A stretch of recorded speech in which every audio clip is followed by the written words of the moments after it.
Hey guys, this is Chris from Empire Bricks and welcome to a very special LEGO Star Wars set review. Because today we're having a look at set 75192, the Ultimate Collector Series Millennium Falcon. The set was released just a week ago in 2017. It has 7,541 pieces. It comes with 8 minifigures and 3 buildable figures. Um, so guys, let me start off. This review is a little bit different than normal because it is the biggest Lego set ever made. It has been a real honor to build it, and I really want to walk you through it in the same way that I would do with every review. But it's really big, so what I'm going to do is I'm going to have a look at the minifigures first, just like always, and then have an overall look at the ship. And then I'm going to take it apart so we can have a look inside and see all the features and show you what it does. So before getting to the ship, let's start with all the minifigs. The ship comes with two kind of separate sets of minifigures. One set is the inhabitants of the Millennium Falcon for the Empire Strikes Back, and the other set is for the Force Awakens. There is some general comments on the minifigs, but first I'm going to get through them one by one. Starting off with Princess Leia. So she's actually the one with the most updated design. This is a unique figure for this set. She is exclusive. The print is really nice, and I think they really captured the look of her suit that she wore in the Empire Strikes Back. And something really special for this minifigure is the secondary face with a breathing mask for when they are inside of the space slug and go outside to check for Minox, of which there is one, but I will come to that later. So this is a unique head and unique minifig. Next up is Han Solo, the young Han Solo. He has some pretty great printing. The hairpiece is something that has been designed especially for him, although we have seen it in other sets before. The printing is pretty accurate. It is the vest that he wore during the Empire Strikes Back movie. He has a belt printing on his legs and just some simple printing on the back. And he comes with a small regular blaster. Third is Chewbacca. No Millennium Falcon without a Chewbacca. So this is nothing new. I think we have seen him in several sets before, and he comes with his stud shooter crossbow, which is something we have seen before. Some people like it, some people don't. I think this specific stud shooter is a perfect balance between display value and play value, but the regular stud shooters are a no-go, at least that's what I think. And here it comes with some leg printing as well, so that's pretty cool. The fourth actual minifigure for the Empire Strikes Back selection is C-3PO. So this could be a unique minifigure, but then the only thing unique would be the wire pattern, because that changes per version of C-3PO, but otherwise he is the same C-3PO that I think we have seen in the Escape Pod set from last year. But still, it's really cool to have him. And last is the first of the buildable minifigs, which I don't really count as minifigs. I also don't think that Lego does that, but it's a buildable Minoc, and I think they really nailed it. I think he's a bit big for a Minoc, but what they really captured well is his mouthpiece, with which he, of course, attaches himself to the Millennium Falcon to chew on some cables. I think that look has been captured pretty well. And also that was a piece that was new for me to see. I'll see if I can get it loose. But it's a almost a 1x1 round tile with a small pin on the top, which you can then insert in this camera piece. And you can actually attach him to the Millennium Falcon if you would like to. And he will be chewing on cables. So that was the selection for the Empire Strikes Back. So there's some figures from the original trilogy, and there is some figures for the Millennium Falcon from the new movies. Starting off with the old Han Solo. I think we have seen him before in several sets as well, or at least some of the parts that they used to make up this figure. Basically didn't change too much, but that's because he's still Han Solo. and he comes with an angry secondary face, which is also not something that we haven't seen before. And he comes with a small regular blaster. The printing is a bit dark, but he has some belt printing on his legs.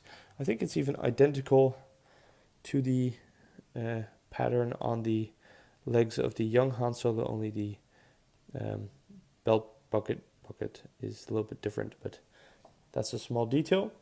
Next up is Rey. Also a figure that has been in a lot of sets by now, but still is really nice to have her, even though I think that they could have done something special for her. Although she does come with a small regular blaster, except for that it's in metallic gray, kind of symbolizing the weapon that she got from Han Solo in the Force Awakens movie. And she comes with a angry secondary face, or angry. I do really like the freckles pattern, if you can see that. Let's see if I can get this sharp. Because there is some really, really small freckles on her face, as you can see. I think that's a pretty great detail and shows how far LEGO has come in printing these faces. Third minifig is Finn. Now, I think this one is the least special character of this set, because, let's get this sharp, he has the same printing as we have seen before. Same jacket, same everything, hairpiece is the same, the head is the same. But as one of the only minifigures, he has no leg printing at all. I mean, even Chewbacca has leg printing, so something would have been nice. There is nothing unique about this figure, or at least it has been barely updated. And he comes with a regular medium-sized blaster, so nothing too special about him. Next up is BB-8. Again, something we have seen in other sets before. Printing on 4 sides. Each printing is unique, but that has been the case in all the other sets as well. So, I mean, he should be in the set, but we do have seen him before. And last, but definitely not least, are 2 small buildable porgs. And these creatures are rumored to have a significant appearance in the Last Jedi movie coming out in December. And they are actually the most unique minifigs, if you will, of the set, because of the print on this piece, which is nice. It's a new printed piece, and it's exclusive to the set, at least until now. We'll have to see for some more sets. Maybe we'll see more of these, but it's nice to have these. You get 2 of them, so that's nice.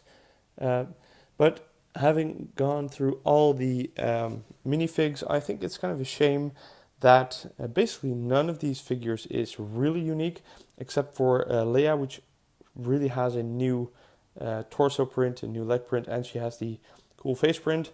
And Han Solo has a secondary print as well, also the breathing mask. So that's kind of unique. But I think otherwise, these minifigures are a little bit disappointing for what you would expect with a set that kind of celebrates Star Wars, being 40 years. And I would have expected maybe some arm printing. And also there are some pretty big characters missing. I mean, where is Luke Skywalker? Where is Obi-Wan Kenobi? Where is R2-D2?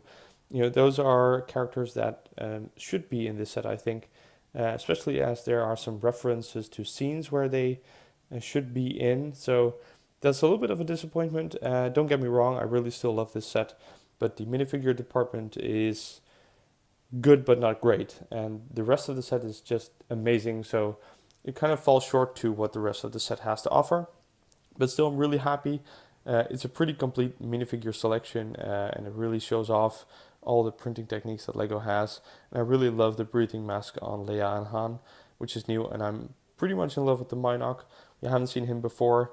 And you get some special pieces with this set to start building a second one, even though you don't get an extra pair of wings. I think you can get those from other sets. So the mouthpiece you get a second from, and you get a second tailpiece. So you could build your own Minoc, or maybe a different colored Minoc if you would like to. And as you can see, his suction qualities are pretty good because he just took one stud off the Ultimate Collector Series Millennium Falcon. Having said that, I'm going to now take you to the ship, which is right behind the minifigures, and she still looks awesome. So the way I'm going to do this is I'm going to start with the plaque, have a look at that, and then work our way around the ship until we end, and taking off all the top plates, having a look at all the features. So first of all, let's have a look at the UCS Plaque, which is my first UCS Plaque, and I'm really happy with how the sticker went. It's pretty straight, almost perfectly straight, because I was pretty scared to apply this, but I'm really happy that it turned out this well. It's just a simple stamp, nothing special, but as you can imagine, all LEGO Star Wars collectors would love to have at least one of these plaques, and this is my first, so I'm really happy with it. It does give you some details about the Millennium Falcon, where it's made, what its actual dimensions are, speed, etc., etc. Nothing we haven't seen before, because there are, of course, other Millennium Falcon sets, including one UCS, but still, it's a plaque. I just wanted to show you guys, and it's really nice to have it. So I'm going to put it on the side, and we're going to start with the entrance, because that's actually on this side. It might be a little bit hard to see, but this is the entrance walkway of the Millennium Falcon, which you can close and open. There's not a real handle or anything. They left this plate piece which you can catch with your nail and then put it down. And there's not an actual entrance. You cannot open it up and see what's inside of here. So it's more for play and display features, but still it's really nice that they took the effort. And I have to say that it feels really sturdy. It keeps itself up, and I really like the pistons on the side here, which are a metallic color. You get 6 of those, so that's pretty great. Moving on to the cockpit, which is of course one of the most important parts, and I have the Force Awakens Millennium Falcon set, in which you can fit 2 figures if you try, maybe 3 if one is half standing and bending, but this one is supposed to have room for 4 minifigs, but I have to say it's really hard to detach it, but it's held together by this round printed piece and some transparent plate pieces. The print overall is nothing special. It looks really, does look like a cockpit. I think it's just a bigger size piece of the ones that we have seen before. At least it looks like it, but it can come off. And what I do like about this cockpit is you have room for several figures, 2, 3, 4, depending on how you want to pose them. But they actually made this part look like there is a hallway behind in which you can climb through and get to the cockpit, which is something I really, really love. So cockpit is a big plus for me. Having a look at the ship overall, I think there is a great balance between tiled and studded pieces. The greebling is amazing. There is so much detail on top of the ship. I have to say, during my build, which took 17 hours, which is, I think, way less than I have seen others do it, but I do consider myself a pretty experienced builder, and I really try to finish it as soon as possible to make this review possible. But it was a really exciting build, and one of the things that really stood out for me, at least, is that almost all the greebling actually has a function in holding together the ship. So if you would take off all the greebling, the ship would actually become less stable. So the greebling is for decorative purposes on the one hand, but also has a structural function, which I think is a perfect way of showing your design skills as a LEGO designer. One thing on the outside before we get into the ship is, of course, the antenna on top, or the satellite dish, as people call it. It is a printed piece of which the inside, as you can see, of a large disc piece has been printed. You can turn it around. It's on a turntable piece, and as you all know, you can actually detach it and replace it. So how you detach it is simple. Pull off the round plate.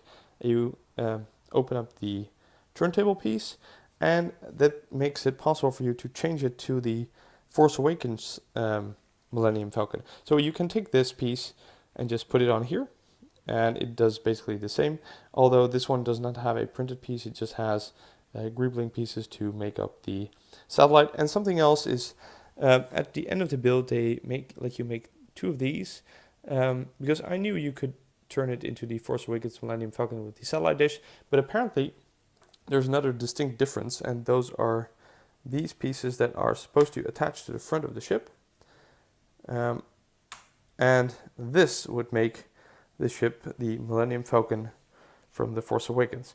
I haven't really checked it in the movies yet with screenshots, but apparently this is a difference that has been made later on. So you can actually change the dish.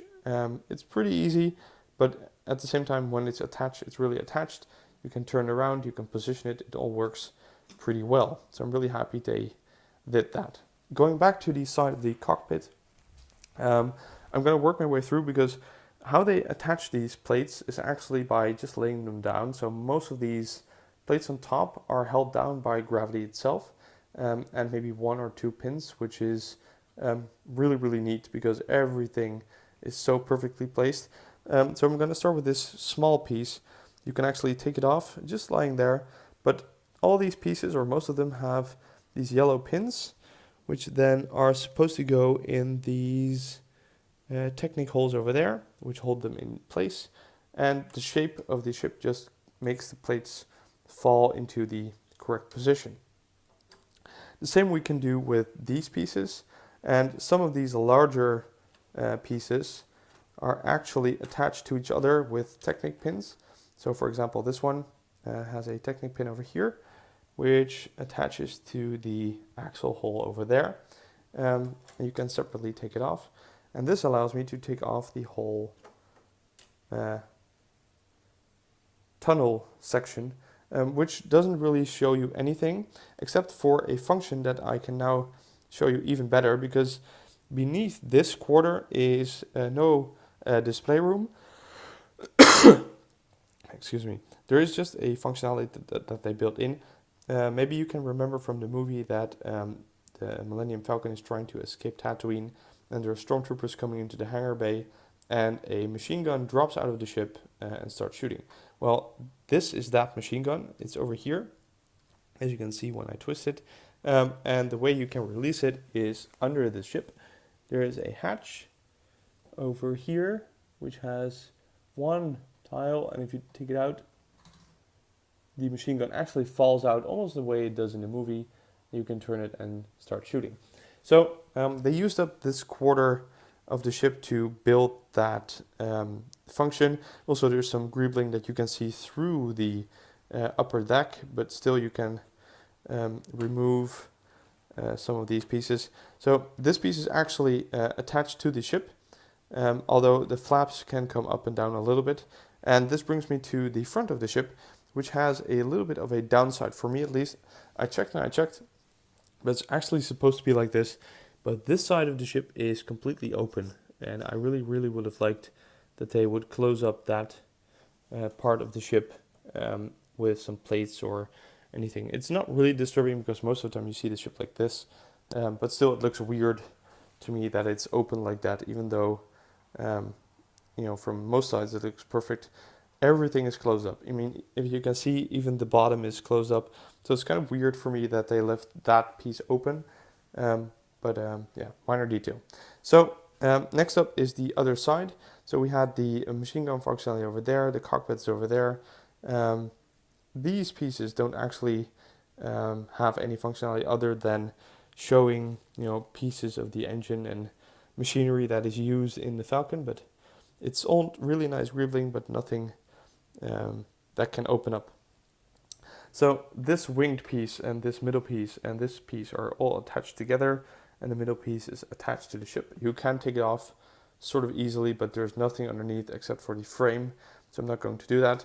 And this brings me to another plated piece, which has some greebling on it, as you can see, in some rusty places, but also a neatly done holder, so you can actually take it off. And this one shows you actually how there is nothing that attaches this plate. You can just light in there, and it fits perfectly, and I think that's just genius design. I'm gonna put that to the side and open this up a little bit further because as you can see, there's more plates and there's actually a room beneath.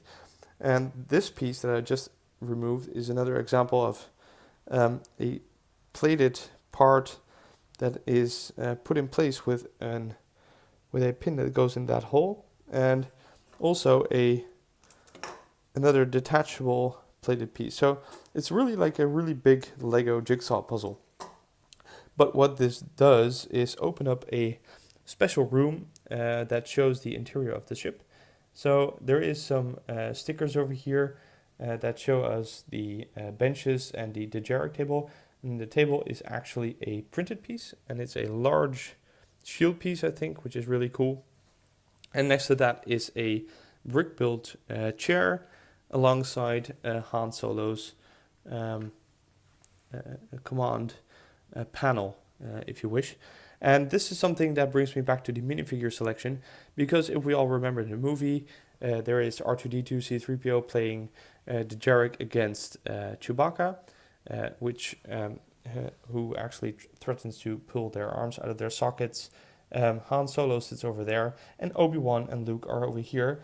And this piece, is the helmet that he needs to wear to train his lightsaber skills without using his eyes. So this is clearly a reference to the A New Hope movie, and I would have loved that they just included Obi-Wan and Luke for this particular part of the ship, because it's actually made for them. So just for myself, I think I have those figures somewhere from other sets, so if I might take this Falcon to an event, I think I'll take them with me and just put them in there. But still, I think that's one of the biggest mistakes from this set, is that those two figures are missing. And another thing about this room is, of course, the sticker over there, which is supposed to give the hallway a little bit depth, which I think they do pretty well, because from here it almost looks like you can walk in there, but that's actually a sticker. And so is the large control panel. There's not too much stickers in this set, only a few, and they are applied at the correct places. They are needed in those places, so there's no hard feelings about any of these stickers in this set.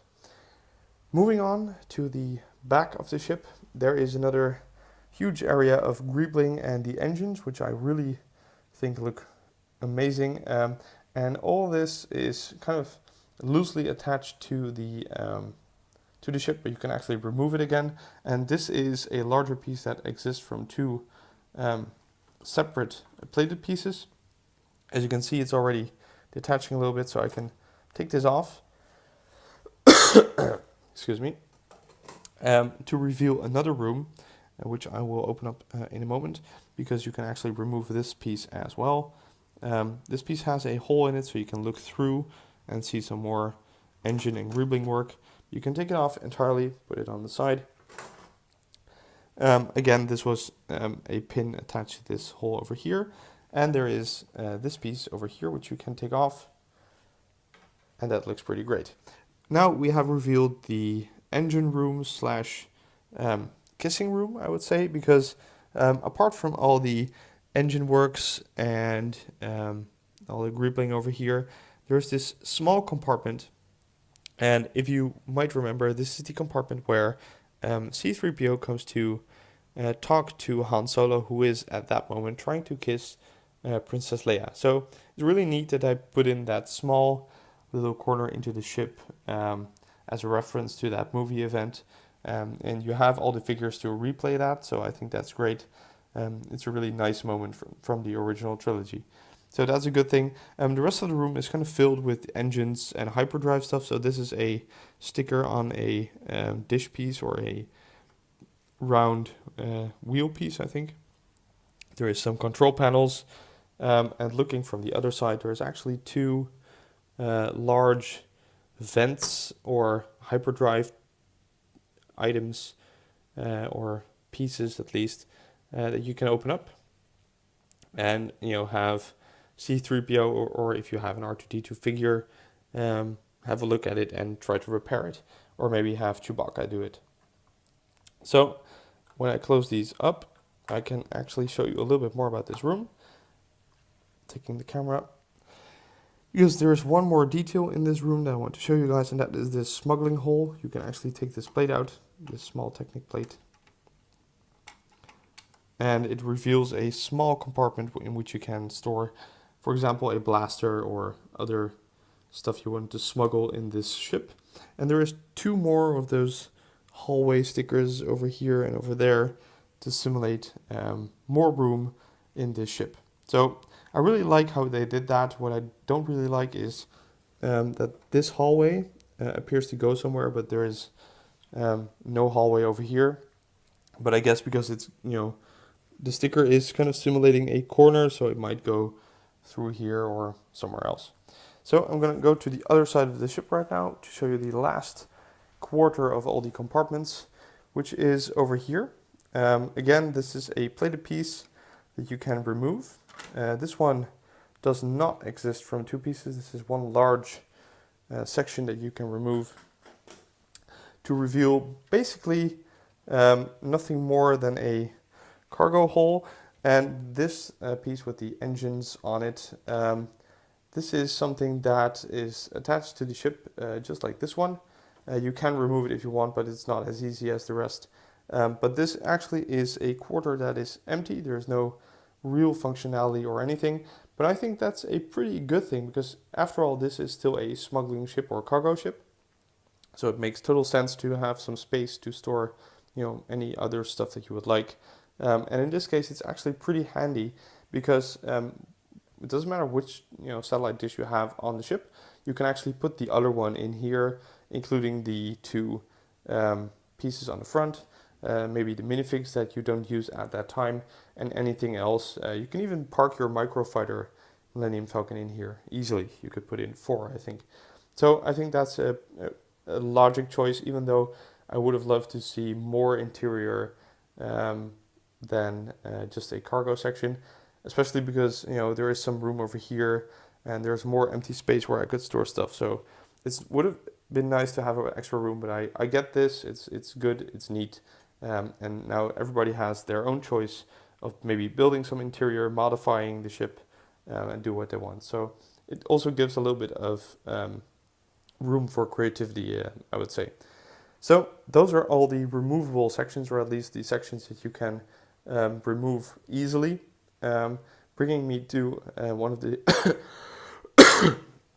one of the last functions is the gun station of the ship. It's made round.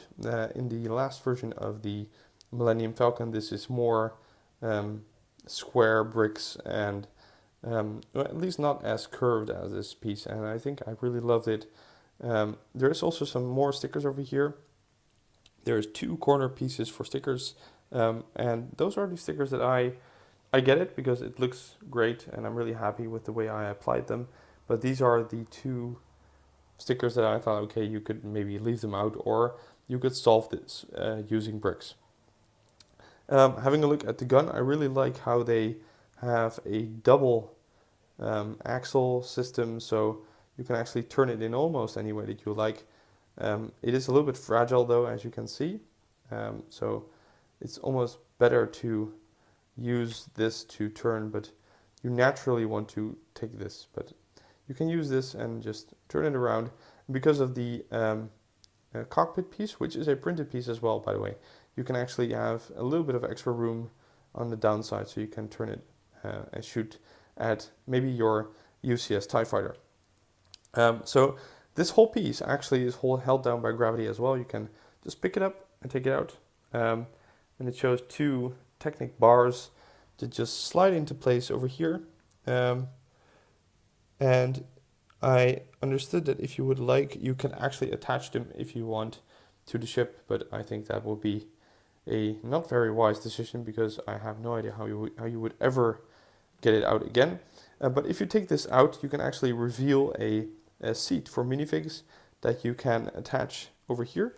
So I'll just take Princess Leia just for fun. She can lie down over here and pretend like she is using the Millennium Falcon gun station. I'm going to put this back for a second. and that means that you can actually see her through the cockpit. So I think this is a pretty neat feature. I mean, it's nice that this is removable. It's even nicer that there's an actual station over here. Having said that, there is another one of these guns, because we all know the Millennium Falcon has two. So it's over there, you can see it hanging. It's a little bit harder to get to, obviously, but it does turn in the same way. It has a double axle system, although the whole gun station cannot be removed. It's actually built into the ship. So it's, it's good that it's there because it should be, but you cannot really do anything with it. So that brings me to the last function of the ship. A small detail on the bottom, because this is something that I'm really happy with. Some of you who own this set would like to store it, and it's pretty high, but this is a perfect set for on top of closets, but still it's a little bit too high. But if you turn it upside down, you can actually take out these landing gear feet, of which there are 7, pretty easily. They're just pins, and the Millennium Falcon just holds them down by gravity, but you can easily remove them, and then that makes the ship pretty flat, easy for transport, easy to pick up. So I think that's a pretty great deal what they did with the ship. Putting the camera back in the position, having a look at the front again, I have to conclude this review now. I think we have had a pretty good look at all the features and details.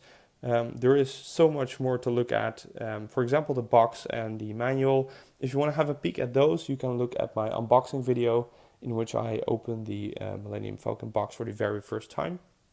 But like I said, this review, I could go on and on, and there's so much detail. But these are the main features. This is, how the ship looks when you take off all the plates and all the sections, which are removable. And I think it's done pretty well. I mean, you've seen it. I could pretty easily remove everything with one hand while using the camera. It's done pretty intuitively. It works perfectly, and it's also pretty easy to put together again, change it up. So even though it's not a play set, it has a lot of play value and a lot of display value. So I think a lot of people will have tons of fun modifying it, making displays in it, trying to reenact parts of the movie, taking it to events, stuff like that. But I'm just really happy to have one. And this will definitely be a set that I will not be taking apart. I will store it somewhere, I'll take it to events, and maybe one day make a really nice display case. So guys, this was the review. I think this was the longest review that I made on this channel, and I think it was a really special one, at least for me. I really hope you liked it. There is so much more content coming, especially after I had this huge Millennium Falcon marathon in building this thing in the past 3-4 days. But still, there is much more content coming your way. So if you did like this video, please like, comment and subscribe, and I will see you at the next video.